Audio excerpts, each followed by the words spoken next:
Welcome students.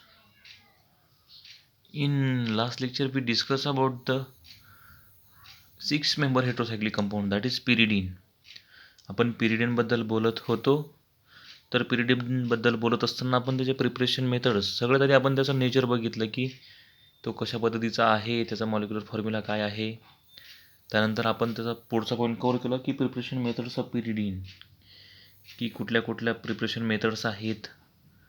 ते आपलं सगळं बोलून झालं आहे. परत परत तेच बोलण्यापेक्षा आपण पुढे जाऊयात की त्यानंतर प्रिपरेशन मेथड्स नंतर आपण सुरुवात केली होती रिॲक्शन्स ऑफ पिरिडीनमध्ये. तर रिॲक्शन्स ऑफ पिरिडीनमध्ये आपण या सगळ्या गोष्टी बोललेलोच आहात की इलेक्ट्रोफिलिक पिरिडीन सुद्धा इलेक्ट्रोफिलिक सबस्टिट्यूशन रिॲक्शन दाखवतो आणि तो कुठल्या पोझिशनला दाखवतो तर थर्ड पोझिशनला.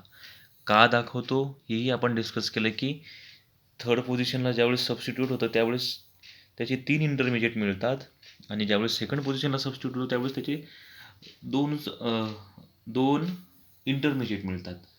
तर जेवढे जास्त इंटरमिजिएट तेवढा मोर स्टेबल कंपाऊंड. त्यामुळे आपण थर्ड पोझिशनला सबस्टिट्यूशन करतो कारण त्यापासून मॅक्झिमम रेझोनेटिंग स्ट्रक्चर किंवा मॅक्झिमम इंटरमिजिएट मिळत आहेत.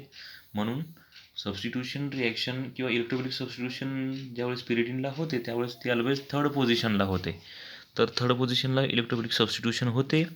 तर मग हे सगळं आपण रिॲक्शन्स ऑफ पिरिडीनमध्ये ह्या गोष्टीसुद्धा बघितलेल्या. तर आपण आता ॲक्च्युअल इलेक्ट्रोफिलिक सबस्टिट्यूशन रिॲक्शन कुठल्या आहेत पिरिडीनच्या त्या डिस्कस करणार आहोत. तर इथल्यासुद्धा ज्या इलेक्ट्रोफिलिक सबस्टिट्यूशन रिॲक्शन्स आहेत त्या आपण ज्या पद्धतीने आपण 5 मेंबर हेटेरोसायक्लिक कंपाऊंड्स बघितले की त्याच्यात नायट्रेशन रिॲक्शन होती, सल्फोनेशन रिॲक्शन होती. अशा पद्धतीच्या काही ज्या रिॲक्शन्स आहेत त्या पिरिडीनसोबतसुद्धा आहेत. तर आपल्याला त्यासुद्धा डिस्कस करायच्या आहेत. किंवा हायड्रोजनेशन जी रिॲक्शन आहे आणि इथे एक रिॲक्शन वाढलेली आहे ती हॅलोजनेशन, की हॅलोजनेशन्स कशा पद्धतीने सबस्टिट्यूट होतो पिरिडीनसोबत ती एक रिॲक्शन आपण बघणार आहोत. तर सगळ्यात पहिलीची रिॲक्शन आहे ती नायट्रेशन रिॲक्शन. तर नायट्रेशन रिॲक्शन आपले आता फॅमिलियर झालो. नायट्रेशन रिॲक्शन तिघही कंपाऊंड्समध्ये आपण नायट्रेशन रिॲक्शन बघितलेली आहे, फ्युरॉनसोबत, पायरॉलसोबत आणि थायोपिनसोबत. आता लगेच पुढे पिरिडीनसोबत नायट्रेशन रिॲक्शन. आता फक्त एवढाच डिफरन्स आहे की इथे पिरिडीनला बघा ज्यावेळेस आपण स्ट्रक्चर ही जी रिॲक्शन बघतोय पिरिडीनची, पिरिडीन रिॲक्ट्स विथ नायट्रेटिंग मिक्सचर. की नायट्रेटिंग मिक्सचर कुठलं असतं? मिक्सचर ऑफ HNO3 आणि H2SO4. याला नायट्रेटिंग मिक्सचर म्हणतात. की HNO3 आणि H2SO4चं जे मिक्सचर असतं त्याला नायट्रेटिंग मिक्सचर म्हणतात. इट अंडरगोज नायट्रेशन रिॲक्शन और it undergoes nitration to gives 3 नायट्रोपिरिडीन. तिथेही तेच होतं की पायरॉलची ज्यावेळेस नायट्रेटिंग मिक्सचरसोबत रिॲक्शन व्हायची त्याच्यापासून आपल्याला आपला फायनल प्रोडक्ट मिळायचा किंवा नायट्रेशन झाल्यानंतर आपला प्रोडक्ट जो असेल तो मिळायचा. तर आता पिरिडीनसोबत पण तेच की पिरिडीनची कशासोबत रिॲक्शन? नायट्रेटिंग मिक्सचरसोबत, that is nitric acid plus sulphuric acid HNO3 आणि H2SO4 सोबत रिॲक्शन ॲट 350°C 350 एवढं त्याला हिटिंग द्यायचं आहे. त्या 350°C कंडिशनला ती रिॲक्शन होते आणि त्याच्यापासून आपल्याला फायनल प्रोडक्ट जो मिळतो तो 3 नायट्रोपिरिडीन असा आपला फायनल प्रोडक्ट असतो. की थर्ड पोझिशनला 1, 2 आणि 3 थर्ड पोझिशनला NO2 ग्रुप. तर याचं मेकॅनिझम कशा पद्धतीने आहे ते पण जस्ट आपण आता आपल्याला माहिती झालं आहे की त्याचं मेकॅनिझम कसं असणार आहे. पण आपण जस्ट एका मिनिटात त्याचा मेकॅनिझम डिस्कस करूया आणि पुढे जाऊयात. तर ही तुमची सिम्पल नायट्रेशन रिॲक्शन पिरिडीनची ज्यावेळेस HNO3 आणि H2SO4 सोबत रिॲक्शन ॲट 350°C आपल्याला प्रोडक्ट जो मिळतो तो 3 नायट्रोपिरिडीन. तर त्याचं मेकॅनिझम बघा की अशा पद्धतीने आपला HNO3 3 ऑक्सिजन, 1 नायट्रोजन आणि 1 हायड्रोजन. नायट्रोजनवर positive charge. का तर नायट्रोजनची व्हॅलन्सी आहे 3. ज्यावेळेस नायट्रोजनची व्हॅलन्सी 3 असते त्यावेळेस तो स्टेबल असतो. पण इथे नायट्रोजनला 4 बॉन्ड झालेत, 1, 2, 3 आणि 4. त्याच्यामुळे नायट्रोजनवर positive charge.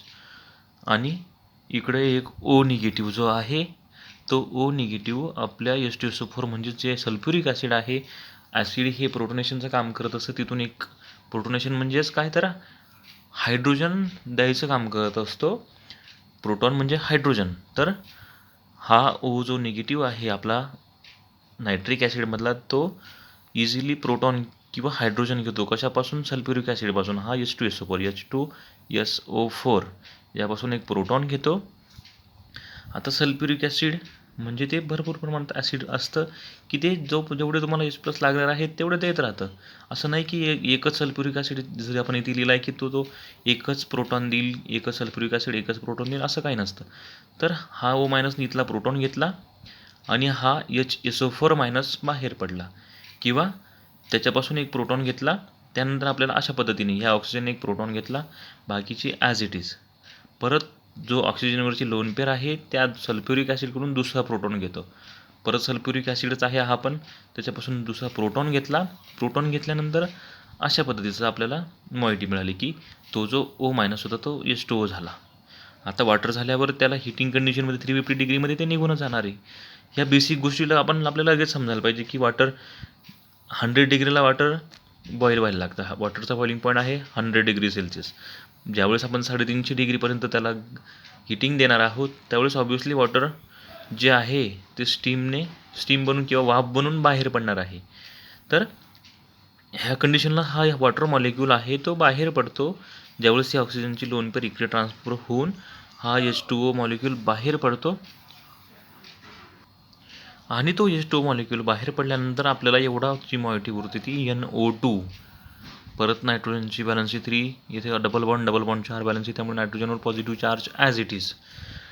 Positive charge as it is झाल्यानंतर आपल्याला लागणारा जो NO2 आहे तो इथे मिळालेला आहे. तर आता NO2 मिळाल्यानंतर आपल्याला ॲक्च्युअल इलेक्ट्रोफिलिक सबस्टिट्यूशन रिॲक्शनला इथून सुरुवात झाली की थर्ड पोझिशनचा हा डबल बॉन्ड आपण सेकंड पोझिशन आणि थर्ड पोझिशनच्या अटॅकमध्ये बघितलं की त्याचं मेकॅनिझम कशा पद्धतीने जाते. हा डबल बॉन्ड जो आहे सेकंड आणि थर्ड पोझिशनमधला जो डबल बॉन्ड आहे त्याने अटॅक केला कशावर? नायट्रोजन पॉझिटिव्ह चार्ज आहे त्याच्यामुळे NO2वर अटॅक केला. NO2वर अटॅक केल्यानंतर डबल बॉन्डचं कन्व्हर्जन सिंगल बॉन्डमध्ये तो O- झाला आणि त्यात थर्ड पोझिशनला आपला NO2 ग्रुप लागला. ठीक आहे. तर ज्यावेळेस हा NO2 ग्रुप या ठिकाणी लागल्यानंतर हा जो इथला जो त्याच्या ॲडजस्टंटची पोझिशन आहे, हा डबल बॉन्ड इथे एक इलेक्ट्रॉन आणि इथे एक इलेक्ट्रॉन असतो. तर इथे हा बॉन्ड इथे बॉन्ड बनला गेला, पण मग इथला जो इलेक्ट्रॉन होता तो निघून गेला तर तिथे पॉझिटिव्ह चार्ज आला. तर इकडचा बॉन्ड इथे शिफ्ट होऊन तो पॉझिटिव्ह चार्ज स्टॅबिलाईज केला. पण हा इकडे शिफ्ट झाल्यानंतर परत इकडे इलेक्ट्रॉन राहिले नाही, तर मग इकडे परत तुमचा पॉझिटिव्ह चार्ज आला. तर हा पॉझिटिव्ह चार्ज इथे आल्यानंतर हा बॉन्ड इकडे आला. हा पॉझिटिव्ह चार्ज परत इकडच्या डबल बॉन्डने स्टॅबिलाईज केला. हा बॉन्ड इकडे शिफ्ट झाला. हा शिफ्ट झाल्यानंतर हा पॉझिटिव्ह चार्ज परत स्टॅबिलाईज होईल आणि इथून आल्यानंतर परत ह्या पोझिशनला तुमचा पॉझिटिव्ह चार्ज झाला. तर आपण अटॅक ॲट थर्ड पोझिशनचे जे 3 इंटरमिजिएट बघितले ना, तर तशाच पद्धतीने मेकॅनिझम जाते की इथे बघा, इथून प्रोडक्टपर्यंत तुम्हाला 3 इंटरमिजिएट किंवा 3 रेझोनेटिंग स्ट्रक्चर, 3 इंटरमिजिएट मिळालेले आहेत, 1, 2, 3. आणि हा पॉझिटिव्ह जो चार्ज आहे तो शेवटी या प्रोटॉनने परत रिॲरोमॅटायझेशन म्हणू शकतो आपण त्याला, किंवा हा प्रोटॉनने इथे देऊन तुमचं परत इथला double bond as it is केला आणि तो पॉझिटिव्ह चार्ज स्टॅबिलाईज केला आणि आपल्याला फायनल प्रोडक्ट जो मिळाला तो आहे 3-नायट्रोपिरिडीन. की अशा पद्धतीने जी आपली रिॲक्शन झाली की नायट्रिक ॲसिड आणि किंवा नायट्रेटिंग मिक्सचरसोबत पिरिडीनची रिॲक्शन ॲट 350 डिग्री सेल्सिअसला आणि आपल्याला फायनल जो प्रोडक्ट मिळाला तो 3-नायट्रोपिरिडीन ॲज अवर फायनल प्रोडक्ट. त्यानंतर सेकंड एक्झाम्पल आहे नायट्रेशन रिॲक्शनचं की पिरिडीन रिॲक्ट्स विथ KNO3. आपण मागच्या वेळेस HNO3 वापरला, नायट्रिक ॲसिड, इथे आता potassium nitrate KNO3 and concentrated H2SO4 undergoes nitration at 300 degree Celsius gives 3-नायट्रोपिरिडीन. की ही त्याची सेकंड मेथड आहे किंवा सेकंड रिॲक्शन आहे. सेम प्रोडक्ट मिळालेला आहे, ॲसिड पण सेम आहे, फक्त HNO3 काहीच बदललं म्हणजे मेकॅनिझम त्याचं ॲज इट इज राहतं. पण KNO3 आणि H2SO4 ज्यावेळेस म्हणजे फक्त रिएजंट लक्षात ठेवायचं की KNO3ने सुद्धा आणि HNO3ने सुद्धा पिरिडीनसोबत रिॲक्शन केल्यानंतर आपल्याला 3-नायट्रोपिरिडीन असा फायनल प्रोडक्ट मिळतो. तर मेकॅनिझम दोघांचं सेम आहे, फक्त ही कंडिशन थोडीशी इथे की थोडं कमी हिटिंग करावं लागतं 300 डिग्री सेल्सिअस, आणि तिथे जी आपल्या हिटिंग करायची होती ती 350 डिग्री सेल्सिअस 350 डिग्री सेल्सिअसला, आणि ही जी रिॲक्शन झाली ती 300 डिग्री सेल्सिअसला, आणि आपला final product as it is 3-नायट्रोपिरिडीन जो आहे आपला फायनल प्रोडक्ट. त्यानंतर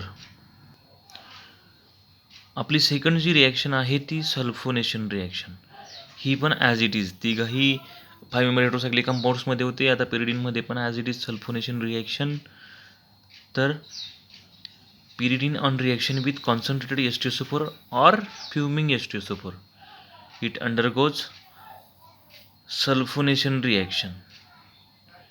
की पिरिडीनची कशासोबत रिॲक्शन, जर तुम्ही एकतर तुम्ही फ्युमिंग H2SO4 वापरू शकतात किंवा कॉन्सन्ट्रेटेड H2SO4, कुठलंही H2SO4 वापरलं तरी it undergoes sulphonation reaction at 350 degree Celsius to 250 to 350 degree Celsius, म्हणजे 250 ते 350 या टेम्परेचरमध्ये तो आपल्याला प्रोडक्ट जो आहे तो मिळत असतो.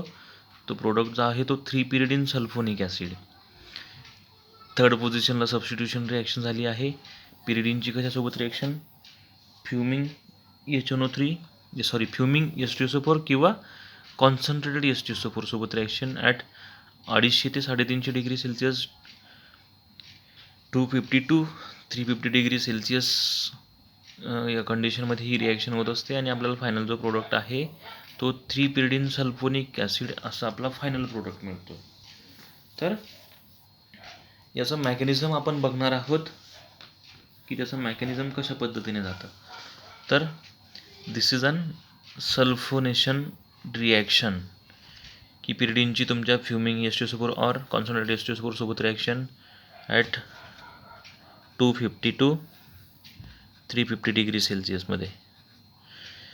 तर त्याच्यापासून आपल्याला प्रोडक्ट जो मिळतो तो आपला फायनल प्रोडक्ट जो आहे तो 3-पिरिडीन सल्फोनिक ॲसिड असा आपला फायनल प्रोडक्ट मिळत असतो. तर कशा पद्धतीने ही रिॲक्शन होते बघा.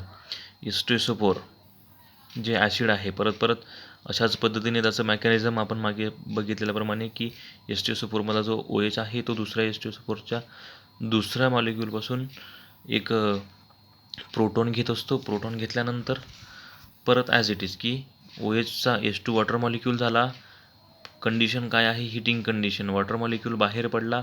परत हा SO3 बनला की OH मधला बॉन्ड इथे शिफ्ट होऊन जे वॉटर मॉलिक्यूल बाहेर पडला आणि आपला फायनल जो आहे तो SO3. तर त्या SO3ची रिॲक्शन कशासोबत, आपल्या पिरिडीनसोबत ॲट थर्ड पोझिशन SO3 सोबत रिॲक्शन होऊन इथला जो आहे इथे जो आहे आपला SO3 ॲड झाला. डबल बॉन्डचा कन्व्हर्जन सिंगल बॉन्डमध्ये O निगेटिव्हने परत H2SO4 कडून प्रोटॉन घेतला, तो OH झाला आणि इथे तुमचा पॉझिटिव्ह चार्ज आला. तर पॉझिटिव्ह चार्ज परत इकडचा बॉन्ड इथे शिफ्ट होऊन हा बॉन्ड इथे शिफ्ट होऊन हा पॉझिटिव्ह चार्ज स्टॅबिलाइज केला आणि इथे तुमचा इथे शिफ्ट केल्यानंतर इथे आता ही स्टेप की इथे तुमचा O-OH झाला की एवढा तुमचा ग्रुप इथे OH म्हणजे SO3H ग्रुप इथे लागलेला आहे. हा बॉन्ड इथे शिफ्ट झाला तुमचा आणि इथे तुमचा पॉझिटिव्ह चार्ज आला. इथे पॉझिटिव्ह चार्ज परत स्टॅबिलाइज करण्यासाठी हा बॉन्ड इकडे शिफ्ट, इथे शिफ्ट झाल्यानंतर इथे पॉझिटिव्ह चार्ज आणि तो पॉझिटिव्ह चार्ज परत ह्या प्रोटॉनने स्टॅबिलाइज केला आणि आपल्याला फायनल जो प्रोडक्ट मिळाला तो 3-पिरिडीन sulphonic acid as a final product. तर ही आहे सल्फोनेशन रिॲक्शन की सल्फोनेशनमध्ये परत सेम 5 मेंबर हेटेरोसायक्लिक कंपाऊंड सारखंच की जे पायराल, फ्युरॉन आणि थायफिनमध्ये बघितलं तशाच पद्धतीने सगळं मेकॅनिझम जात आहे. फक्त त्या 5 मेंबर हेटेरोसायक्लिक कंपाऊंडमध्ये काय जर सेकंड पोझिशनला तुमचं सबस्टिट्यूशन होत होते पिरिडीनमध्ये किंवा 6 मेंबर हेटेरोसायक्लिक कंपाऊंडमध्ये थर्ड पोझिशनला सबस्टिट्यूशन होते. का होते तेही आपण डिस्कस केलं. आता आपली थर्ड रिॲक्शन सुरू होते आहे ती हॅलोजनेशन इन ब्रॅकेट ब्रोमिनेशन. हॅलोजन्स म्हणजे कुठले की क्लोरीन, ब्रोमिन, फ्ल्युरिन आणि आयोडीन हे चारही जे आहेत ते हॅलोजन्स आहेत. आपण 11वीपासून शिकतोय की हॅलोजन्स कुठले फ्ल्युरिन, क्लोरीन, ब्रोमिन आणि आयोडीन. तर त्याच्यात जो ब्रोमिन आहे त्या ब्रोमिनेशन ॲडिशन ऑफ ब्रोमिन किंवा हॅलोजनेशन ॲडिशन ऑफ हॅलोजन की हॅलोजनची ॲडिशन होते किंवा सबस्टिट्यूशन होते किंवा ब्रोमिनची ॲडिशन किंवा सबस्टिट्यूशन होते. तर ती कशा पद्धतीने होते ते बघूयात आपण. Wien pyridine on reaction with bromine water की ज्यावेळेस पिरिडीनची रिॲक्शन होते कशासोबत, तर ब्रोमिन वॉटरसोबत ॲट 300 डिग्री सेल्सिअसला. 300 डिग्री सेल्सिअसला सगळ्या हिटिंग कंडिशनमधले रिॲक्शन्स आहेत. 300 डिग्री सेल्सिअसला ही ज्यावेळेस रिॲक्शन होते इट अंडरगोज ब्रोमिनेशन रिॲक्शन की ज्यावेळेस पिरिडीनची रिॲक्शन ब्रोमीन वॉटरसोबत होते ॲट 300 डिग्री सेल्सिअसला. It gives or it undergoes bromination reaction and gives mixture of 3-bromopyridine and 3,5-bromopyridine. की त्याच्यापासून आपल्याला मिक्सचर मिळते. जो प्रोडक्ट आहे तो मिक्सचर मिळतोय की एक जो प्रोडक्ट आहे तो थर्ड पोझिशनला सबस्टिट्यूशन झालेला, एक ब्रोमिन की जो 3-ब्रोमोपिरिडिन, आणि दुसरा जो प्रोडक्ट आहे तो 3,5 की दोघंही ठिकाणी तुमचा ब्रोमिन सबस्टिट्यूट झाला आहे थर्ड पोझिशनला आणि फिफ्थ पोझिशनला. 3,5 डायब्रोमोपिरिडिन असा आपला फायनल प्रोडक्ट मिळालेला आहे. तर त्याचं मेकॅनिझम कशा पद्धतीने आहे आपण आता जस्ट 1 मिनिटात बघूया. तर दिस इज हॅलोजनेशन ऑर ब्रोमिनेशन. तर तुमच्या सिम्पल पिरिडिनची रिॲक्शन Br2 सोबत ब्रोमिन वॉटर Br2 आणि ॲट 300 डिग्री सेल्सिअस आपलं ब्रोमिनेशन होतं आणि आपल्याला 2 प्रोडक्ट मिळतात की 3-ब्रोमोपिरिडिन आणि 3,5 डायब्रोमोपिरिडिन असे 2 प्रकारचे प्रोडक्ट मिळतात. सगळ्यात आधी पहिला प्रोडक्ट, हा प्रोडक्ट कसा मिळतो ते बघूया की Br2 पॉझिटिव्ह निगेटिव्ह अशा पद्धतीने अशा फॉर्ममध्ये Br2 असतो. तर पॉझिटिव्हवर आपण अटॅक करणार आहोत ऑब्वियसली, की आपण सबस्टिट्यूशन करणार आहोत थर्ड पोझिशनला. तर डबल बॉन्डचा अटॅक Br+वर आणि हा बॉन्ड तुमचा ब्रेक होतो. तर हा बॉन्ड ब्रेक झाल्यानंतर तुमचा Br-1 उरलेला राहतो आणि हा जो Br आहे एक Br तो इथे ॲडिशन झाला थर्ड पोझिशनला.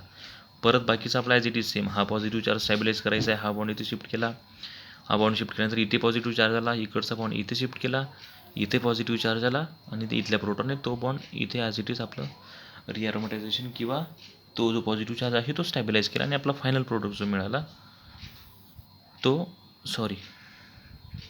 इथे प्रोटॉन नाही आहे. तर सिम्पल अशा पद्धतीचा आपल्याला फायनल प्रोडक्ट मिळाला की थर्ड पोझिशनला आपला ब्रोमिन सबस्टिट्यूट झालेला आहे. हा तुमचा फर्स्ट प्रोडक्ट मिळाला.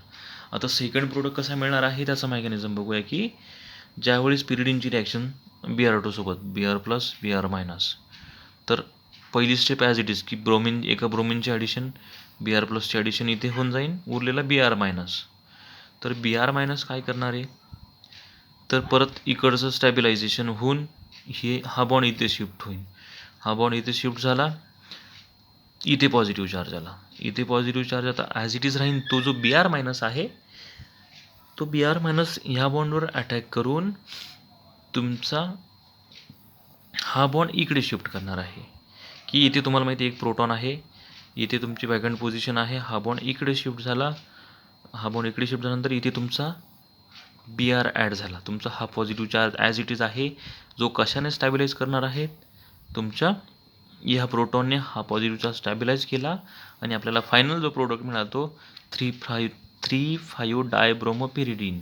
अशा पद्धतीचा आपला फायनल प्रोडक्ट आपल्याला मिळाला ब्रोमिनेशनमधून किंवा हॅलोजनेशनमधून, की हा एक प्रोडक्ट आपला आणि हा एक प्रोडक्ट. अशा 2 पद्धतीचे आपल्याला प्रोडक्ट्स त्याच्यातून मिळत आहेत. दिस इज ऑल अबाउट हॅलोजनेशन रिॲक्शन. आता आपली लास्ट जी रिॲक्शन राहिली चौथी रिॲक्शन जी आहे ती कॅटॅलिटिक हायड्रोजनेशन रिॲक्शन. जी हायड्रोजनेशन रिॲक्शनसुद्धा आपल्या 5 हेटेरोसायक्लिक कंपाऊंड्समध्ये आपण डिस्कस केलेली आहे. सगळ्यात तिघंही 5 हेटेरोसायक्लिक कंपाऊंड्समध्ये कॅटॅलिटिक हायड्रोजनेशन होतच होतं. तर आता परत पिरिडिनमध्ये सुद्धा सेम रिॲक्शन की pyridine on catalytic hydrogenation by H2PT H2 platinum at 25 degree Celsius in presence of 3 atmospheric pressure. It gives pyridine as a final product. की पिरिडिनची रिॲक्शन होणार आहे कशासोबत H2 in presence of platinum at 25 degree Celsius and 3 atmospheric प्रेशरला ही reaction होत असते आणि त्याच्यापासून हायड्रोजनेशन रिॲक्शन म्हणजे काय तर ॲडिशन ऑफ हायड्रोजन. इथे तुमचा एकच प्रोटॉन, या सगळ्या ठिकाणी एक प्रोटॉन होता तर तिथे तुमचे 2 प्रोटॉन म्हणजे डबल बॉन्ड जे आहे ते रिप्लेस केलेत कशाने, हायड्रोजनने रिप्लेस. सगळे डबल बॉन्ड निघून गेलेत, तिघंही डबल बॉन्ड निघून इथे CH2 CH2 CH2 CH2 आणि CH2 टोटल सगळे जे हायड्रोजन्स आहेत ते ॲडिशन ऑफ हायड्रोजनेशन रिॲक्शन झाली आहे. आणि कॅटलिस्ट वापरून, कॅटॅलिटिक का म्हणतो तर कॅटलिस्ट जे रिॲक्शनला स्पीडअप करतो त्याला आपण कॅटलिस्टचं काम काय असतं तर तो रिॲक्शनला स्पीडअप करत असतो, रिॲक्शन रेट इन्क्रीज करत असतो, त्याला आपण कॅटलिस्ट म्हणत असतो. So this is catalytic हायड्रोजनेशन.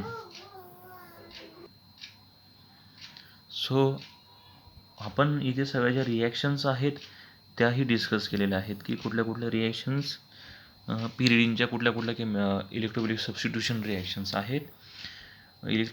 Pyridine जो आहे तो न्यूक्लियोफिलिक सबस्टिट्यूशन रिॲक्शन पण दाखवत असतो, पण आपल्याला त्या नंतर म्हणजे पुढच्या वर्षी डिस्कस करायच्या आहेत किंवा फ्युचरमध्ये ज्यावेळेस तुम्हाला तो टॉपिक येईल त्यावेळेस. पण आता तुमचं SY BSc पुरता या चारही रिॲक्शन्स ज्या आहेत इलेक्ट्रोफिलिक सबस्टिट्यूशन रिॲक्शन, त्या रिॲक्शन्स आपण डिस्कस केल्या. तर या ठिकाणी आपला पिरिडीन जो कंपाऊंड आहे तोही आपण कवर केलेला आहे, प्रिपरेशन मेथड्स, त्यानंतर त्याच्या सगळ्या रिॲक्शन्स आपण या ठिकाणी कवर केलेल्या आहेत. So this is all about pyridine. तर आपण आता नेक्स्ट लेक्चरला सुरू करणार आहोत. आपला जो चॅप्टरचं नाव आहे heterocyclic and पॉलिसायक्लिक aromatic compounds.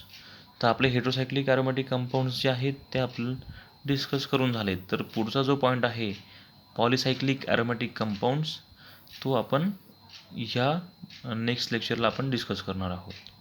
So आपण आता इथेच थांबूया. थँक्यू.